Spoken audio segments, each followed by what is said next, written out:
Hey everybody, how's it going?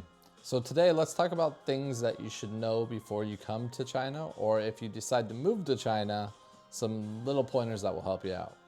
So first off is, as foreigners, we must carry our passports at all times.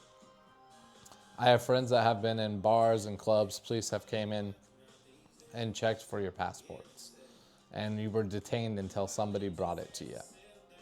So definitely a recommendation, carry your passport at all times with your visa. Number two, paying for things. Cash is still used, but not as much as other countries. So I recommend downloading either Alipay or WeChat. These are two great ways of paying things in China. They do have English versions. You can set up with your American bank card, or when you get to China, you can get a Chinese bank card, which is a little difficult, but it's doable. Number three, transportation. Getting around China is very simple. They have a great metro system. Taxi, bus still run here. Myself, I use an electric bike, but I live here for the past 10 years.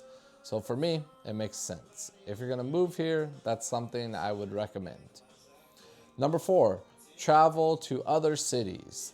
The fast trains in China are wonderful. Like where I live, I can walk across the street in 5 minutes and get to the train station and go to Hong Kong or Shenzhen within an hour or two. Five, if you are a man dating, some things you should know is most likely there's no AA. It's usually the man's gonna pay for the date. Not a big deal, but just something you should know. I hope you guys have a great day. Catch you later.